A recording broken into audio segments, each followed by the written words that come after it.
Amigos, camaradas, hoy con el gusto de tocar base con Tomás Boy, un indispensable de nuestro fútbol en todos los sentidos, en la ruta, mi querido Tomás, a los 70 años este añito, y la verdad es que llegas bien, llegas fuerte, llegas con salud, con ilusiones. Estoy en lo correcto, me da mucho gusto saludarte y gracias por tu tiempo. Me da mucho gusto saludarte, Javier. Todavía no llego a los 70, me faltan 2 años, pero ahí voy. Voy rápido. Muy rápido y muchas gracias por tus palabras. La verdad, estoy disfrutando bastante esta recta final de lo que ha sido mi carrera como entrenador. Una carrera muy buena, una carrera en donde tienes que estar satisfecho más allá de las tonterías que se pueden llegar a decir, porque hay técnicos en México que no saben ni expresarse y que han dado con un título o dos, y hay muchos técnicos que realmente han construido, digamos, en un plano intermedio, carreras que tienen más o menos títulos. Y hay otros que no han tenido simplemente la fortuna, la casualidad, la circunstancia, pero aquel que realmente, elementalmente conozca de fútbol y que haya platicado contigo y que haya visto cómo se comportan tus equipos, pues tiene que entender que se trata de alguien que deja legado en el tema táctico, independientemente de que no se haya dado esa coyuntura, ¿no? Para mí el éxito tiene que ver con el camino que hemos recorrido ha sido padrísimo porque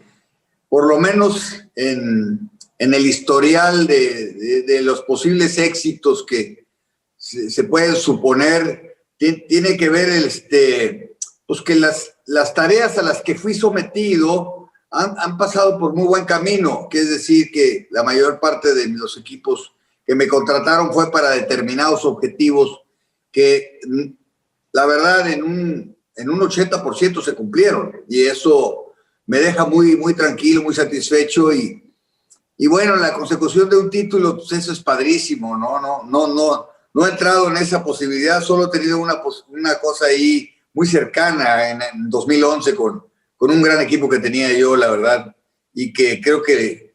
Pero los adversarios nos superaron, esa es la verdad. Pero sigues vigente, te siguen contratando y eso justo habla de lo que yo estoy diciendo. O sea, hay técnicos que tienen títulos y que ya no mostraron ninguna vigencia y que se fueron perdiendo. Y en tu caso, pues ahí estás.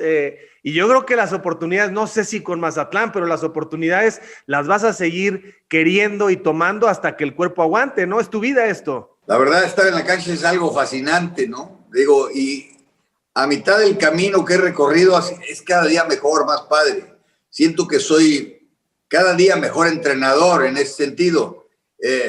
Quizá no tengo la energía anterior ni quizá la creatividad o no sé, pero hoy tengo conocimiento, estoy mejor en la visión de lo que creo que necesitan los equipos que puedo dirigir y con más recursos para poder sacar el potencial de los jugadores que me toca, porque tú sabes, en el fútbol diriges personas, pero entrenas jugadores de fútbol.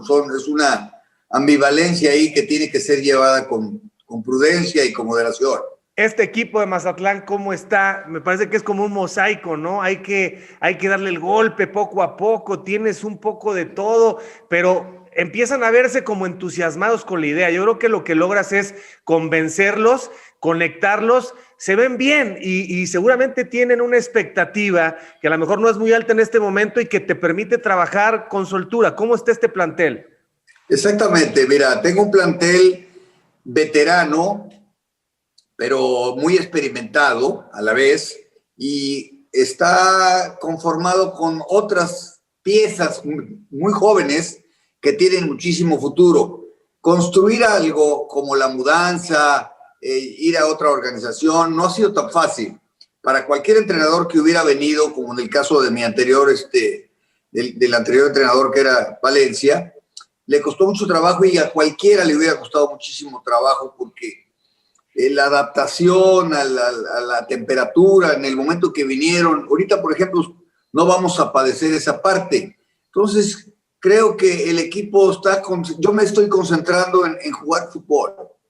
Entiendo que estamos un poquito bajos en el asunto de los rebotes y de la presión alta y quizá estas cosas que yo creo que son parte del fútbol moderno, pero yo me estoy enfocando mucho en ver cómo puedo superar estas adversidades de las presiones altas y del despliegue físico-muscular, y que a través de un juego de conjunto que nos permita mantenernos en una zona estable, ¿no? Pienso que hay objetivos de la organización que debo cumplir, que es levantar al equipo de la zona del descenso, de la zona del cociente, y yo tengo pues, un poquito más de ambición, creo que podemos llegar a más. Espero podérselas pasar a mis jugadores, ¿no? No sé, las decisiones ahora, Tomás, no sé qué tanto pasen por Ricardo Salinas Pliego directamente, pero estoy seguro que ha tenido que ver con denle este proyecto a Tomás por los antecedentes de Morelia, porque eres en cierta medida de casa, ¿no? Con ellos. Yo creo que han tenido que ver seguramente desde la parte más alta de la cúpula él y Benjamín, ¿no? No lo sé, ojalá que así haya sido, la verdad, pero tienen mucha confianza. Y a veces, mi papá me decía una cosa bien chistosa, me dice, tú tienes que ir donde quieren que estés, no donde tú quieres estar. Y bueno, ellos quieren que esté y confían en mí, entonces no puedo fallar. Tomás, a ver, en este tipo de entrevistas que se llama Entre Camaradas, estamos recuperando mucho más de lo visible, o sea, queremos ir un poco atrás en el tiempo, porque hay datos que no tiene Wikipedia y que no están en ningún libro, y entonces queda este testimonio que la verdad es muy padre y le está gustando mucho a la gente que nos ve. Y yo te diría, vamos a recuperar un poco tus primeros años. Primero, Tomás Juan Boy, o sea, el apellido Boy, pues es británico, ¿qué onda? No, es alemán. Ajá. Y hay un debate grandísimo entre todos los boys sobre nuestros a ver de dónde venimos. Unos dicen que son austriacos, otros que somos vascos, otros. Según mi padre decía que veníamos del extracto alemán, ¿no? Pero mi abuelita era italiana, entonces como que, pues, italiano con alemán, como que pues, somos una combinación muy rara, la verdad, Javier. Pero ahí vamos, ¿no? Oye, y a ver, Tomás Juan, o sea, me suena a dos santos, me suena a una formación muy religiosa de parte de tus padres, ¿o qué? Mi papá, mira, son católicos, eran católicos. Mi mamá era jarocha y mi papá del Distrito Federal. Entonces, te digo que somos una mezcla medio chistosa, ¿no? Mi abuelo alemán y mi abuelita, o sea, su mujer italiana. Y el papá de mi mamá es vasco. Ajá. Entonces, estoy así medio, somos una ensalada. Bueno, tus padres ya no viven. Mis padres descansen. Ajá. Vivieron muchos años, vivieron muy bien, y los tuve muchos años y realmente fueron una cosa extraordinaria, la verdad. Digo, éramos una guerra constante, pero ahí va. ¿Hasta qué edad vivieron, Tomás? Mi padre murió a los 88 años y mi mamá a los 86. Pero con una diferencia de 9 años, porque mi madre, cuando yo era entrenador del Atlas, falleció en un partido horrible, ¿no? Que no me acuerdo. Es una cosa ahí que estaba yo disputando en los cuartos de final con el Atlas contra el Guadalajara y me dieron una goleada ese día. O sea, como que se acentuó mucho. Ajá. ¿Y hace mucho que fallecieron? Mi madre falleció hace 3 años. Ajá. ¿Y tu papá? Y mi padre hace 9 años. Ok. ¿Y qué tanto influye tu papá en el tema del fútbol? O sea, ¿tu papá jugaba fútbol? ¿Tu papá, lo recuerdas, niño, que jugaba deportes y por imitación ustedes estaban ahí? Porque sé que tus hermanos, ahora me vas a decir cuántos son y cuántas son. Veo que hay deporte en las venas, ¿no? Sí, mira, mi padre me llevaba al fútbol. Íbamos a ver al Guadalajara. Mi papá era un ferviente admirador del Guadalajara y por lo tanto yo también cuando era chico. Y el jugador que me inspiró a mí, había 2 jugadores que me inspiraron muchísimo en aquel entonces, que era Héctor Hernández, un gran goleador, un gran jugador fantástico que no ha merecido el recibimiento, no ha recibido el recibimiento que merece para mí, y Salvador Reyes. Esos 2 jugadores le llamaban mucho la atención a mi papá y por lo tanto a mí. Y ellos fueron básicamente los modelos que yo seguí como de impulso, de motivación para llegar a ser un gran jugador. Mi padre le iba al Guadalajara. Después yo cuando ya empecé a jugar en el Necaxa y después Atlético Español, pues los conocí en las Chivas, me enfrenté a ellos y ya no me gustaron, ya cayeron mal. Y entonces me dediqué a hacer una carrera, la verdad. Ok, pero ¿tu padre juega fútbol? Mi papá jugó fútbol en la universidad, mi papá estudió en la universidad, yo también, y jugaban en segunda división cuando la universidad estaba en segunda división y él era goleador. Él siempre me criticaba a mí porque decía que yo debería ir más al arco en vez de poner tantos pases, que los goles eran los que daban el dinero y el prestigio. Bueno, pues yo interpretaba el fútbol de otra manera. Y pero él fue jugador, sus hermanos también, mis tíos también, son unos apasionados. Cuando me iban a ver jugar, si había broncas en la tribuna, era mi familia. Son muy apasionados, muy, muy apasionados. De ahí que lo heredé todavía y me he llevado mis buenos golpes por tanta pasión, ¿no? En ese sentido, mi madre es la que me impulsó más en el sentido de que me echó a la calle y me dijo a este hombre y sé lo que quiere hacer y padre. ¿Qué se dedicaba tu papá? ¿Cómo llevaba el pan a la casa? Mi papá era contador público, imagínate. Entonces era una guerra, ¿no? Constante. Había que cumplir demasiadas reglas. Y cuando hay demasiadas reglas, hay demasiados rompimientos de reglas, ¿no? A ver, entonces, ¿se puede deducir así automáticamente por lo que dices que tú eras rebelde, contestatario, independiente, libre y tu padre era, a ver, por la derecha, Tommy Boy, respetar, silencio, disciplina, etcétera? Entonces había siempre forcejeo y duelo de personalidades. Mucha, siempre, siempre. Mi papá al final, yo estaba en un colegio que se llamaba el Franco Inglés, que era una religión jugar fútbol. Y yo jugaba fútbol todo el día. Hasta cuando me sacaban de clase, me iba yo a donde estaban los balones y me probaba a mí mismo y jugaba y todo. Entonces mi papá, pues las calificaciones bajaban, es normal, ¿no? Entonces mi papá iba a ver qué estaba pasando conmigo y cuando me encontró un día estaba yo en la cancha jugando fútbol, así padre, solo yo, con otro chico que habían quitado y estábamos ahí. Entonces el rector, que era un holandés, le dijo, su hijo va a ser jugador de fútbol, no lo saque de la escuela. Dijo, es que yo pago para que vaya a la escuela y le dijo, no lo saque, va a ser jugador de fútbol, quiera usted o no. Entonces mi papá me sacó de la escuela y trató de impedir un poquito que quería que estudiara. Pensaba que a lo mejor no tenía el suficiente talento para poder vivir como jugador de fútbol. Y esa era la guerra, así fue la guerra. A ver, y pudiste, Tomás, ya cuando uno va volviéndose grande, ¿no? No sé si te pasó, pues al principio a los 30, 40, pues ahí vas, ¿no? Como aquel que trae armadura y con el tiempo uno se va ablandando. Ahora cualquier cosa te hace llorar, ¿no? Recuerdas el tiempo y, ¿no? Viene la nostalgia, la añoranza, porque además, pues sabemos que ya vamos de la mitad, pues para el final, ¿no? Pudiste irte bien con tu papá, te despediste bien, estás consciente de lo importante que ha sido, porque al final le dio todo el gusto verte triunfar. O sea, los padres hacen las cosas tratando de lo que ellos entienden como la lógica del bien, ¿no? Pero después, ya cuando te vio triunfando, haber dicho, pues estaba yo medio güey, ¿no? Con todo respeto.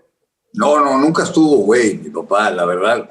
El tipo nos heredó la responsabilidad, nos heredó la pelea en el mundo, la búsqueda de un lugar en este mundo y el temperamento. El temperamento es el que damos bastante bien, pero claro que se fue bien y yo me quedé tranquilo porque aunque guerreamos mucho, digo, te voy a dar una anécdota así, mira.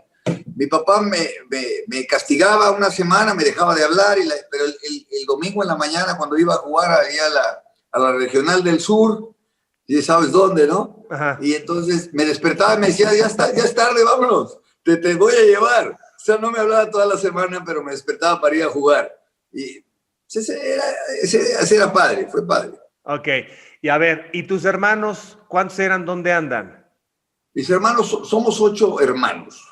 Somos 5 hits y 3 errores. No es cierto. 5 hombres, 3 mujeres, fabulosos, todos muy deportistas, tuve un hermano que pudo haber jugado fútbol, que es Humberto, y otro que jugó fútbol, que fue Jorge, que trabajó muchos años en las aduanas, que jugó conmigo en el Querétaro. Yo lo debuté en primera división a los 29 años, a mi hermano. Y todos muy futboleros, muy deportistas, juegan al tenis, juegan al golf. Mis hermanas también muy buenas. Mi hermana era buenísima para correr en los nacionales de 100 metros y todo deporte. En mi casa es puro deporte. Ok, a ver, entonces, 8 hermanos, ¿en qué colonia de la Ciudad de México, Tomás? Nosotros nacimos en la colonia Condesa. Uh-huh. Y después de algunos esfuerzos, mi padre compró unos terrenos ahí en la cita de Chegaray, en Bosques de Chegaray, y nos cambiamos ahí en el año déjame ver, tenía yo 13 años, y viví ahí 7 años hasta que me fui a los Tigres. O sea, ahí debuté en primera división en el Atlético Español, después me fui al Potosino, y por último me fui a los Tigres. Por cierto, el ingeniero Rodríguez, que hoy dirige, es el hombre que convenció a mis padres de que yo fuera a jugar a los Tigres. ¡Wow! ¿Y qué estaba haciendo el ingeniero en ese momento? Él era directivo de los Tigres cuando también era director de Nylon de México, en aquel entonces. Okay. Entonces funcionaba como un asesor y era un gran negociante. Y yo no quería ir a Monterrey, la verdad. Yo no quería ir a Monterrey, yo quería jugar en el América, aunque no lo creas. Uh-huh. Pero nunca se daba, ¿no? Me iban a cambiar por Borbolla y nunca se dio. Y entonces, yo no quería ir a Monterrey, pensaba que era un rancho. Y entonces, el ingeniero tuvo a bien hablar con mis padres, me convencieron y me fui a jugar a los Tigres. A ver, pero antes, entonces eres fundador Sateluco, o sea, si dices que Monterrey en ese momento era un rancho, Satélite era un rancho. Era un rancho. O sea, ¿recuerdas Plaza Satélite? Plaza Satélite, San Mateo. Ajá. ¿Te acuerdas? Lomas Verdes apenas empezaba, la Florida era un ladito. Ajá. Hasta Satélite conocía yo. Ajá. Ya no había, más adelante ya no estaba ni Santa Mónica, ni las Arboledas, ni nada por el estilo. Todavía no existían. Ajá. No sé, déjame acordarme, era 1970, 69, 71, más o menos, esa época. Sí, y la zona de Chegaray, arbolada, árboles gigantescos, increíbles, y al lado del periférico, o sea, era realmente una salida para las familias que no tenían todavía el poder económico y se venían a las orillas. Yo vivo por acá, soy Sateluco como Luis García, y hoy ya ni te cuento cómo está esto, la zona azul y el Apolo Satélite. Yo creo que llegaste a ir al Apolo Satélite, ¿no? Al cine. Sí, fui a todos lados, era padrísimo estar ahí en esa. Satélite era lo más granado, ¿no? Era como que un nivel más alto, estaba muy padre. Satélite, las casas eran como más grandes, Ciudad Satélite, ¿no? O sea, como su nombre lo indica. O sea, y entonces 8 en una casa de Chegaray, eso son casas grandes. O sea, tu papá era contador y respondía bien. O sea, no fue una infancia precaria. O sea, había lo necesario y más. No, mis padres me dieron la mejor vida que pudieron. Y muy precario no estuve. La verdad, yo fui un chico muy afortunado. Tuve una infancia feroz, padrísima, enorme, maravillosa. Aprendí 1000 cosas. Yo pienso que, y mi padre fue mi madre también con su visión de la vida, así muy padre, ¿no? Entonces, la verdad fui muy afortunado de tenerlos y de crecer con ellos. ¿Cómo qué aprendiste? Que me dices que aprendiste muchas cosas. ¿Qué? La visión de la vida, de mi madre, de intentarlo todo, y de mi padre, de buscar un lugar en este mundo para hacer algo que verdaderamente trascienda. Su carácter para salir de los grandes misterios que la vida nos podía presentar en aquel entonces, porque era una época, ¿no? Fue una época dura en mi adolescencia, fue cuando cambió, que vinieron los famosos el 68 y los cambios en el mundo sobre la manera de ver las cosas, ¿no? la rebeldía de los jóvenes, el pelo largo. Yo iba al casquete corto rebajado, ¿no? Cada 15 días con mi padre a la peluquería. O sea, ya lo que veo es que llega la adolescencia, te brotan las hormonas y hay un rompimiento. O sea, eres rebelde, eres de izquierda, eres tú, eres idealista, ¿no? Te comprometes, porque si algo tienes como ser humano es esta manera de decir, yo lo que me pongas enfrente le meto mano a la vida. O sea, no vengo aquí a ver, vengo a participar y a dirigir la orquesta, ¿no? Así era mi madre, así me decía, hazte hombre, conoce el mundo, intenta lo que tengas que intentar, búscale. Claro que era un rebelde y sí, en un momento fui de izquierda totalmente, ¿no? Totalmente, porque hacía discusiones eternas en la universidad, en la prepa. Yo fui a la prepa 8, también Leonardo Cuellar iba ahí, conmigo. Sí, a ver, y luego, cuando empiezas a jugar fútbol, allá en Echegaray y antes, en la Condesa, siempre hay en ese momento es un México donde puedes jugar en la calle, donde puedes jugar en la tierra, puedes jugar en el pasto, en las escuelas. ¿Cuándo te das cuenta? ¿Cuándo te das cuenta que los demás están diciendo, oye, este chico juega muy por encima del resto? Porque esas cosas en gente como tú, que marcaron la historia, se ven a los 5 años, a los 6 años, ¿o no? Sí, bueno, te voy a decir, cuando tus amigos te escogen todo el tiempo, y dicen, bueno, pues yo quiero a Tomás y yo quiero a Tommy, me decían Tommy, yo quiero a Tommy, y pues te das cuenta de que ellos piensan que eres bueno. Después en el franco inglés, yo jugaba en las 3 selecciones, en la chica a la cual pertenecía, la mediana y la grande, en las tres jugaba. Y ahí te das cuenta que eres bueno, pues, que eres bueno y que pues, hay muchas expectativas sobre ti, la verdad. Ajá. Oye, y Tomás, ahí la religión, igual rompes con la religión en la adolescencia, dices esto ya, ¿cómo ha sido tu proceso? ¿Has veredeado, como dice el perro Bermúdez, en temas de religión? He veredeado, la verdad. Ajá. Sí. A veces sí, a veces no, porque el proceso de formación que viene de casa es fuerte, ¿no? Inclusive cuando me caso, tengo muchísimas diferencias con mi mujer acerca de la manera de ver la vida y cómo debía tratarse a los hijos. Yo fui duramente tratado y yo pensé que ese era el camino, ¿no? Yo me acuerdo que hay un gran jugador que no va a ser el mejor corredor de todos los tiempos, que es Adrian Peterson, ¿no? Tú sabes cómo lo trataban a él y él quería tratar a su hijo igual y lo castigó la liga 1 año y medio sin jugar, ¿no? Uh-huh. Yo no llegué a tanto, la verdad, no. Él le daba con las varitas, yo no, de un par de manazos o nalgadas no pasaba. Pero sí era diferente el trato, ¿no? El trato. Y entonces aprendes ese tipo de cosas y a veces crees que las debes llevar a cabo cuando eres más grande. Todavía, bueno, y conociste a esta mujer que es tu esposa y llevan toda la vida juntos. Ya no juntos, pero estuve con ella 16 años. Ajá. 18, casi sí, 16, 17 años. Ajá. Y ella es de Monterrey, una mujer fabulosa, tuve una vida fantástica, me dio 3 hijos maravillosos, que creo que ellos le dan sentido a lo que ha venido después para mí como entrenador. Y son fabulosos, es maravilloso tenerlos sanos en esta época y estar con ellos. A ver, y cuéntanos, ¿qué edades tienen tus hijos y a qué se dedican?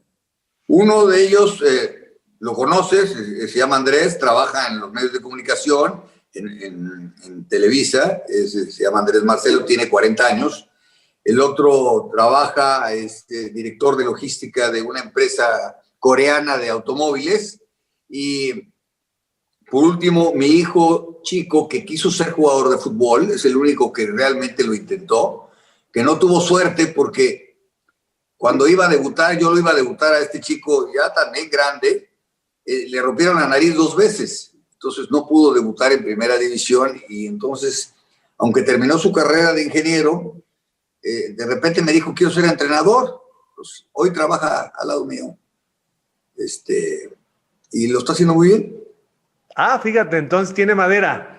Tiene madera y sale a la banca conmigo, es la primera vez, tiene 34 años y está fenomenal, Ajá. muy inteligente.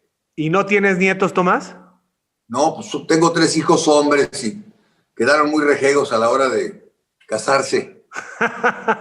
Pero, ¿te late ser abuelo? ¿Quieres ser abuelo? ¿Respiras eso o Y no? sería fabuloso, sería Ah. fabuloso. Ojalá que pronto sea porque me gustaría participar con los niños, son lo máximo, la verdad, son lo Oye, máximo. y con los tres hablas de fútbol y a los tres les enseñas y a los tres los corriges o te corrigen. No, ellos me corrigen, ellos Ajá, me corrigen. ajá. Te voy a decir, la gran virtud de mi hijo chico es que no me sigue la corriente que está conmigo, es al contrario, es con el que más discuto porque él cree que sabe mucho y, y me dice, no te quedes con esas cosas que no son ciertas. A veces uno tiende a exagerar algunas cosas cuando eres entrenador o algunos detalles que no están correctos. Te quedas con esa parte. Él es muy detallista en ese plano y me ayuda. Pero con los tres son súper apasionados. Un hijo mío, un día cuando era entrenador de Cruz Azul, entró a la cancha el día que perdí con el América, ¿te acuerdas? Sí. Es decir, iba ganando 3-0 y mi hijo se enojó muchísimo con el árbitro y entonces entró a perseguirlo a la cancha. Sí, es apasionado, sí. Pero ha de ser una relación fantástica, ¿no? Ya con adultos, ¿no? O sea, ya no eres el que corrige, el que enseña, el que guía, ya eres un camarada más, un compadre, ¿no? Sí, soy su cuate. Ajá. Nos pasamos bien. Este año ha sido fabuloso, aunque digo dentro de lo que se puede llamar, porque yo tengo una casa allá en el puerto, y ellos me visitaban muy seguido, 2, 3 meses cada uno, entonces la convivencia fue fabulosa porque no había prisa de nada, no podíamos ir a ningún lado, ¿no? Entonces la convivencia fue mucho mejor, conoces más a tus hijos, entiendes más cosas, ellos también te entienden, y eso a mí me hizo muy bien. Ujú. Y ahora, Tomás, o sea, eres agente libre, o sea, has tenido novia, has tenido pareja, pero ya prefieres tú manejar tus propios tiempos. Creo que esa es una cosa fabulosa y no, porque yo viví muy feliz casado, la verdad. Vivía yo feliz, feliz casado porque pensaba yo en estas cosas que aprendí, que te dije de la familia, que son muy importantes. La familia era vital. Era, privilegiaba tanto a mi familia que me pasaba de la raya hasta con los periodistas, de que no les permitía absolutamente ninguna entrada y hice mi vida muy particular. Y a la postre pues, no resultó como uno pensaba. Pero el camino fue extraordinario, ¿eh? No me quejo, la mujer que tuve, nos vemos muy bien y todo, fue extraordinaria, me dio una vida fenomenal. Después tuve otra relación igual, fenomenal. He tenido mucha suerte, no soy mujeriego ni nada por el estilo, no vais a pensar, pero me gustan mucho las mujeres, es todo. Tomás, a ver, vámonos esos años entonces, empiezas a destacar, ¿no? Empiezas a crecer. ¿En qué momento dices, tienes el recuerdo más o menos 10, 12, 14 años que dices esto del América, quiero jugar en primera división, voy a ser futbolista? Porque de pronto empieza a jugar uno por el gusto, ¿no? No hay cosa más divertida que jugar al fútbol, integrarte, sentirte ganador, comprometerte con un equipo, con el esfuerzo, salir sudado. Pero ¿cuándo dices, en qué momento dices, quiero jugar en primera división? No, yo creo que cuando entro a la secundaria, cuando mi padre me saca de la escuela, como que, haz de cuenta que se aviva mucho en mí, dije yo quería ser como Pelé, ¿no? Ese es mi modelo único, ¿no? Digo, más allá de los otros que te dije que fueron una motivación, yo decía, yo tengo que debutar a los 17 años como Pelé, yo tengo que ser como Pelé.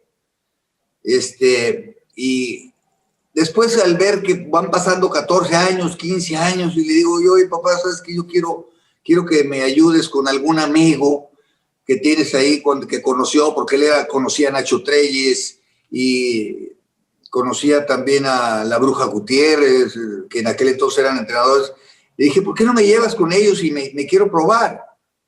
Entonces me llevó me fui a probar allí en Francisco del Paso, había una cancha donde hacían los castings, ¿no? Uh-huh. Entonces lo pasé el primer casting y luego me mandaron a entrenar a la última cancha de la Magdalena Michuca, la cancha 8, con la juvenil especial del Necaxa, uh-huh, que también estaba Ernesto Cervantes, ¿te acuerdas? Chiquilín, el Chiquilín, sí. El Chiquilín. Uh-huh.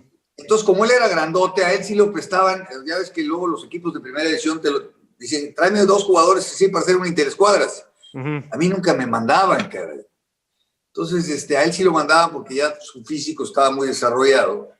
Después, al final, un día jugando, había una canchita enfrente de mi casa, en Hacienda de la Gavia, me acuerdo muy bien.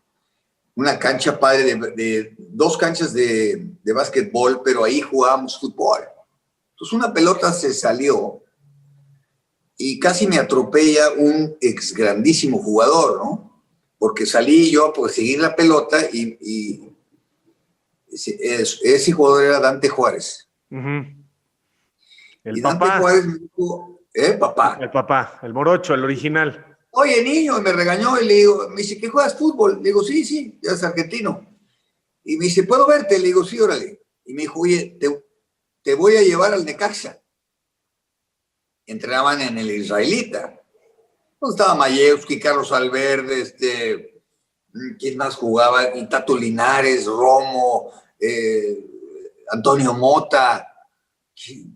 Había un argentino ahí que no me... El Sabanita Rivera.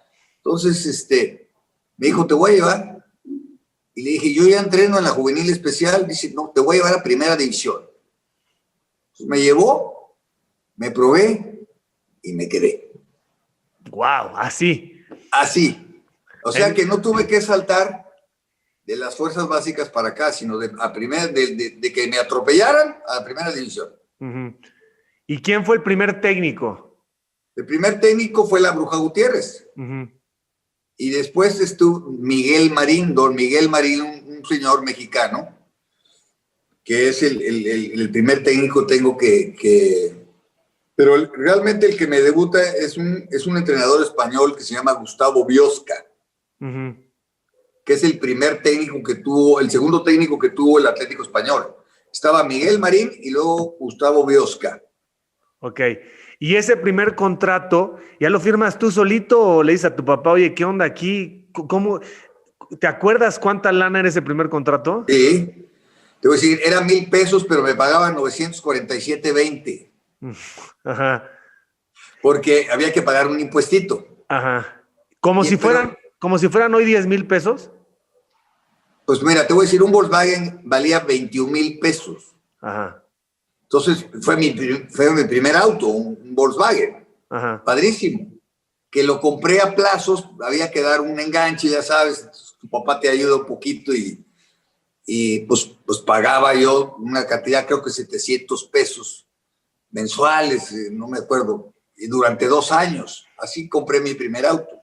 A ver, y entonces de que casi te atropella el morocho Juárez, Dante Juárez, a que debutas, estás hablando que pasaron meses. 1 año y medio. 1 año y medio. Porque tuve una lesión de una rodilla que te digo que decía yo, pues ya no debuté a los 18 tampoco. Ajá. Un tío con unas pomadas que me dio porque él era veterinario del hipódromo, me dijo, órale, vete, tómate aquí. Y de veras que me ayudó. Pomadas para caballo. Sí. Ok, debutas en primera división con el Atlético Español. Y además debo decirte que iban ganando. Ajá. Debuté contra el Pachuca. Iba ganando 2-1. Había 2 jugadores fabulosos en el Pachuca. El Bobo Madrigal y Juan Manuel Medina, que nos metió 2 goles. Grandísimo jugador, fantástico, se murió en la carretera. Y entré yo cuando íbamos ganando 1-0 y perdimos 2-1. Oye, ¿y cómo, Tomás, cómo en ese momento ese vestidor te aceptó? Pues llegó el chamaco imberbe, órale, te arroparon, te retaron, porque ya... No, nunca me aceptaron. Ajá. Porque yo era muy hablantino, se les decía, tú no sabes jugar, pásame el balón a mí. O sea, cosas de esas. Y entonces, ¿sabes qué hacían? Decían, ya no queremos estar con este cuate, vamos a la otra portería. Ajá. De veras, me trataban duramente, ¿eh? O sea, Tomás Boy es Tomás Boy desde los 15 años. Desde que tengo 19 años. Bueno, pero a base de fútbol, a base de talento, empezaste a volverte necesario y después indispensable. Nunca necesario, pero sí tenía yo una carrera, tenía yo una manera de ver el juego diferente. Y tenía yo la virtud de pensar muy a prisa. Y no sé, esto como que, pero después me llevaba muy bien con los jugadores, me llevé muy bien con todos, después me trataron bien, me enseñaron a vivir, y yo tenía unos compañeros, Romero Reyes, me acuerdo que cuando nos íbamos, ya, hoy se van al antro los jugadores, ¿no? Y ahí los cachan, nosotros nos íbamos a los bares ahí, donde estaba me acuerdo del bar Moctezuma, donde estaban los tríos, digo, los Reyes, los Tecolines, ese era ellos me enseñaron a ir a esos lugares. El Pelón Romero Reyes. El Pelón Romero Reyes. Ajá. Y esos, o sea, bares, cantinas del centro. Sí, pero eran cantinas como donde ahí conocí al Púas Olivares, a José José, ahí los conocí, ahí supe quiénes eran. Porque también en Satélite estaba el Bar Plaza, donde se reunían todos los del Cruz Azul, del Calimán y de Quintano. Más adelante, más adelante. Un poco más adelante. ¿Llegaste a ir ahí también? Sí, pero ahí iban los del Cruz Azul, no nos llevábamos con ellos. Ok, bueno, luego te vas. ¿Por qué te vas del Necaxa al Potosino? ¿Cómo se da eso? Mira, ellos, te voy a decir que me hicieron un contrato, a mí y a Manuel Manso nos hicieron un contrato similar. Ganábamos una cantidad y entonces nos decían que si jugábamos 20 partidos, ya sabes que eran 19 partidos en la primera vuelta y 19 partidos en la segunda vuelta. Entonces, te decían, si juegas 19 partidos, te aumentamos el salario a tanto. A los dos nos hicieron el mismo contrato. Entonces, cuando yo llegué a mis 19 partidos, ya me sacaron y metieron a Manso. Entonces, también le pasó a él que cuando cumplió sus 19 partidos, me volvieron a meter a mí. Entonces, nunca te aumentaban el salario. Entonces, eso a mí me enojaba muchísimo. Pienso que... Pero era un sistema, no era malo, era un sistema bueno.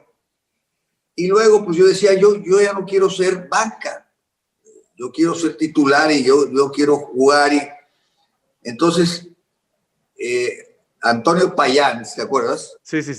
Don José Payán nos invitó a muchos jugadores jóvenes y entonces había una promoción de un equipo para primera división que fue el Atlético Potosino, que además tenía, le decían los Pumas del Atlético Potosino, pero por razones que todos sabemos ya los Pumas existían. Él nos invitó a todos y pues me dijo, pues quédate aquí, te regalo un coche y dinero, y pues me volví loquito y firmé sin avisarle a nadie. Entonces, el Atlético Español, muy enojado, con razón, pues me tuvieron que vender al Potosino, porque ya había firmado un contrato. Y me vendieron, y la verdad es que no me fue bien ahí, aunque metí muchos goles. Me peleé ahí empecé a pelearme con los entrenadores. Era Luis Grill el entrenador con el que me peleé. Y me despidieron del equipo. Ahí coincidiste con Eric Castillo, con Ceballos. No. Con Ceballos sí. Ajá, Neri no. Con Juan Manuel Herrero, con Alberto Guerra, con la Pantera Rosa, con Valenzuela, con Davino, el papá de Flavio. Y Tarzán. Entonces Neri Castillo llega después. Cuando yo me voy del Atlético Potosino, llega Neri Castillo. Ok. Y de ahí a los Tigres. Sí, bueno, me regresé yo en marzo. Me acuerdo que Jacobo Payán me dijo, pues es que eres muy difícil, Tomás, y que no sé qué. Bueno, pues está bien. Ahí voy de regreso a mi casa. Se supone que yo ya me había ido a volar. Ahí voy a incomodar otra vez a mi familia. Pero al ratito, te digo, llegó el ingeniero Rodríguez con el licenciado Riverón, que era su ayudante. Y convencieron a mis padres y me contrataron para los Tigres. A mí, en la misma suite ahí, estaba también Raimundo Correa Lola, que venía del América. Nos contrataron a los dos. Oye, y a ver, Tomás, por lo que deduzco, llegas a los Tigres y siempre lo has platicado, ¿no? Como que, no sé si los anteriores entrenadores como que decías, pues yo sé más que estos, o como que decías, pues no me están aportando, tenías una manera de interpretar el juego, pero ya cuando llegas con los Tanao es cuando dices, ¿este sí sabe? No, era un genio autodidacta, con un lenguaje diferente. Nunca, no decía rival, decía adversario, decía unas palabras padrísimo, ¿no? Entonces, me acuerdo que me sacaba del campo y me enojaba muchísimo y me decía, ven, es que sí, estás jugando mal. ¿Por qué? Pues porque tú crees que estás muy bien, pero esta zona no es la tuya, esto es así, así. Me enseñó muchísimo.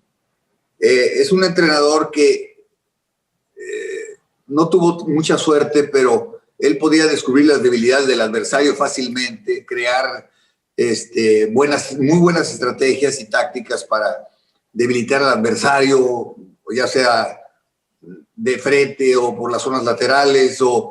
Era muy bueno y con él aprendí mucho, y Barbadillo también. Nos hicimos muy amigos, Barbadillo y yo, la verdad. Y él, ahí aprendí que podíamos jugar juntos en todas las zonas del terreno de juego. Sí, padre, muy padre. El tipo era un genio. Se preocupaba mucho por mí. La verdad, se preocupó mucho porque aprendiera. Me acuerdo que cuando llegué, no fue tan fácil, ¿eh? No fue tan fácil porque tenía su genio él. Tenía su genio. Y después, tu vínculo con Carlos Milok. Con él fue una guerra diaria. ¿Volviste a ver a tu papá ahí entonces? Casi, ¿eh? Qué bruto. Pero un tipazo porque sabía tratar a las estrellas de forma fantástica, sabía exigirles, le decía, yo digo, toma esto, Juan, para que entienda Pedro. Ese era su sistema, ¿no? Regañaba a otro para que entendiera el otro, porque no era muy así, aunque era muy frontal en los medios de comunicación, acá era un tipo, un ganador, la verdad, había sufrido bastante. Yo ya lo había tenido, te voy a decir, cuando yo jugaba en el Potosino, él estaba en San Luis Potosí en segunda división y ganó el campeonato. Y él primero me hostigó un poquito, ¿eh? A mí y a Barbadillo nos hostigó, decía que jugábamos para la tribuna, que debíamos haber jugado para el equipo, y aprendimos mucho con él. Y te volviste, ahí Tomás, ahí desarrollaste la mejor expresión futbolística de la que se tenga recuerdo en esa posición. O sea, quizá, no sé qué opines tú, y a lo mejor luego te tachan de que te ufanas de ti mismo, pero a mí no me importa, yo quiero escuchar tu opinión.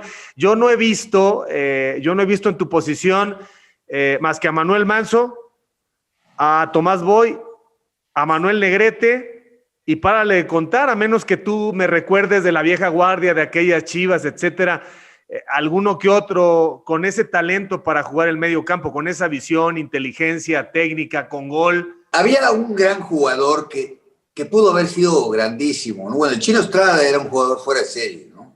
Que no tuvo tampoco reconocimiento, era un jugador muy dotado, fuerte, sabía darte el pase, era una cuchillada cuando tiraba un pase cerca del área. O el otro gran jugador que hubo, que se lastimó, desgraciadamente. Onofre, ¿no? Onofre es uno, pero el otro era el Chepe Chávez. Okay. Un gran jugador. En su cabeza nacían cosas y físicamente estaba bien, pero se lastimó 2 veces el tendón de Aquiles. Manuel Manso era muy bueno, pero más en el área que afuera. Y Benjamín Galindo fue un gran jugador, fantástico. Quizá le faltaba un poquito más ir más al área, y metió muchísimos goles también. Era muy talentoso, muy inteligente, primera intención. Hubo jugador, Negrete, pues, por supuesto, Negrete, qué bárbaro, un chico, qué técnica, extraordinariamente técnico. Yo creo que el más técnico de todos nosotros. Sí, hubo muchos jugadores muy buenos que yo pienso que no se le daba demasiada importancia, Javier, a ese jugador. En México se busca mucho al goleador, al resultado, el resultado final. Haiga sido como haiga sido. Ajá. Oye, y se te va la vida, Tomás, en los Tigres. Estás considerado el mejor mexicano en la historia de los Tigres. Y luego llega Guiñac y te quita el tema de los goles. Y te volviste regio, ¿no? O sea, traicionaste a la capital, te gustó ya el estilo de vida norteño y ahora ya eres un tigre, eres un regio, ¿no? ¿Cómo fue? ¿No? Nunca dejé de ser capirucho. No, la verdad, bueno, mucha gente pensaba que yo era de Monterrey. Defendía con mucho cariño a los Tigres. Es el equipo, pues es el equipo de mis amores, normal. Aunque después ha cambiado la organización y ya no tengo tanto apego con ellos. Yo me siento que los Tigres eran Tigres de la U de Nuevo León. ¿Ya me entiendes? Representábamos al pueblo. Nos llevaban, te voy a decir, a las empresas para presentarnos ante los trabajadores y se suponía que si ganábamos en la cancha, el rendimiento de los trabajadores y de los obreros subía considerablemente. Entonces, nosotros representábamos al pueblo, a la raza, así como dicen ayer en Monterrey, a la raza. Hoy no, los tigres son como los galácticos, ¿no? Representan otra cosa. El glamour y representan... El glamour, el dinero, el control, todo. Ajá. Es diferente. Pero igual de buenos, ¿no? Muy buenos, la verdad. Y Tomás, yo creo que son de las carreras en las que cuando volteas dices, no hice nada que no debía hacer, o sea, no te debes nada, no dejaste ninguna cuenta pendiente, no en términos económicos, sino, o sea, como te dije al principio, aprovechaste cada instante en el campo y te entregaste, te comprometiste, eras muy competitivo y hace falta que el jugador mexicano hoy los ves con mucho talento, pero no los ves declarando pa'lante, no los ves saliendo de su zona de confort, no los ves intentando y apostando y quizá perdiendo, fracasando. Hace falta que los jugadores tengan esto que tienes tú, que tuvo Aspe, que tuvo Luis García. O sea, se habla mucho de cómo los jugadores mexicanos tienen talento, pero a veces no tienen la visión ni el carácter como para agregarle eso a tu talento futbolístico. El medio ambiente a veces no ayuda. Te voy a decir, yo de lo único que me arrepiento es no haber jugado en el extranjero. Tuve una oportunidad grandísima y cuando fuimos campeones no podíamos salir a ningún lado, ¿no?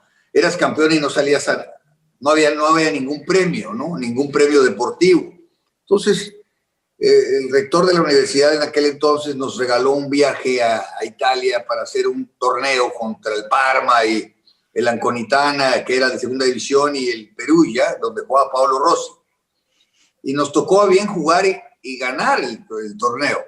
Jugamos fenomenal. Estos Tigres, ¿no? Los Tanao era el entrenador. Y me acuerdo que ganamos el torneo y los italianos pensaban que yo era argentino porque ellos querían contratarme. Pero decían, es que nos gustó el 8, el argentino. No es argentino, es mexicano. Pero como traía el pelo largo, ya sabes, es un poco estilo. Que además eso fue un motivo por el cual el señor Roca no me llevó al Mundial, ¿no? Decía que mi estilo sudamericano no era agradable para el nuevo fútbol mexicano. Cosas como esas, ¿no? Pero ahí pude haberme quedado. Y la verdad, por comodino y por estar con mi familia me dijo, pues es que yo no te puedo acompañar, me dijo mi mujer, me dijo en aquel entonces, los hijos están muy chicos, vete solo. Y la verdad no me fui por no estar solo. Uh-huh. Y no me contraté. Uh-huh. Y luego al año siguiente Barbadillo se fue. Ajá. Pero vaya, no solamente medirlo por eso, sino incluso estando aquí, o sea, no veo jugadores que levanten la voz y que digan cómo quitan el descenso, no veo jugadores que se incomoden, que cuestionen, que sugieran, o sea, veo otras épocas a lo mejor en donde el jugador se hacía sentir, ¿no? Quería participar de las decisiones y en tu caso, pues es muy válido que la familia haya dicho no, que tu mujer te haya detenido, pues, y se vale. pero veo un fútbol mexicano a través de los futbolistas muy conformista, muy quedado, muy dejado. Mira, yo tengo un jugador fabuloso que es el Quick Mendoza, que nadie lo... Es un jugador fabuloso, tiene un talento excepcional, inteligentísimo. Creo que su carrera debió haber ido más, porque tiene demasiado talento para jugar, es rápido, inteligente, creativo. Pienso que a veces... No voy a decir que les dieron prioridad a los jugadores extranjeros, porque el jugador mexicano que tiene valor y tiene como Cuauhtémoc Blanco, o sea, saben sobreponerse a las circunstancias. A mí me ponían jugadores extranjeros para... Me acuerdo cuando vino Mantegazza, me decía, va a jugar en tu lugar. Le dije, para nada, no va a jugar en mi lugar. ¿Cómo? Soy mejor yo. Pero yo pienso que eso un poquito le ha faltado a algunos jugadores aquí. En diferentes épocas. No se dieron su lugar. Y cuando no te das tu lugar, pasas desapercibido y no tienes ninguna influencia. Y pienso que en los jugadores están las influencias para que mejore el fútbol. No conozco ningún fútbol donde no sean los jugadores los que eleven el nivel. No son los entrenadores, son los jugadores de fútbol. Los entrenadores somos... ayudantes de lujo, ¿no? Porque ahora ganamos mucho dinero, la verdad. Pero el jugador de fútbol debe hacerse su lugar. Pero también los modelos a seguir, a lo mejor no fuimos tan buenos como para que ellos nos siguieran. Eso también cuenta.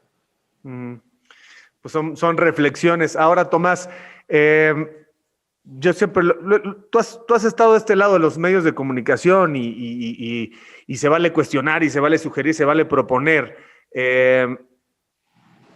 ¿A dónde va el fútbol mexicano? O sea, si yo te pregunto, con las decisiones que toman, con el talento que hay, con la inversión que hay, con las características de los jugadores, la propia industria, el sistema, ahora se chutaron el descenso, el ascenso, hasta el 2 se puede clasificar, no hay Libertadores, los partidos moleros, pues ahorita no están ahí, pues ya fuimos una gira europea. ¿Esto se va a mover? ¿Esto va a tener la trascendencia que debe? O a lo mejor estamos esperando algo que no puede venir porque ya estamos topados. No lo sé. Mira, ya se definieron las responsabilidades. La federación ya no es la liga, ya ahora es la liga la que crea las condiciones de trabajo. Entonces, es sobre la liga y todo lo que está alrededor de ella, cómo se maneja. De ahí hay que ser socio con la liga, en las partes financieras, en las partes de escoger el deporte, en las partes de lo que es la infraestructura de las cosas. Se tienen que cumplir una serie de requisitos. Hoy pienso que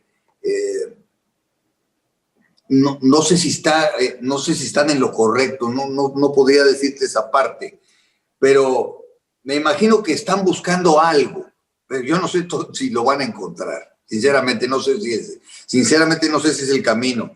Que haya 12 premios en un torneo es muchísimo para un campeonato como el nuestro. Pero también puedo decir que las circunstancias que se viven hoy en el mundo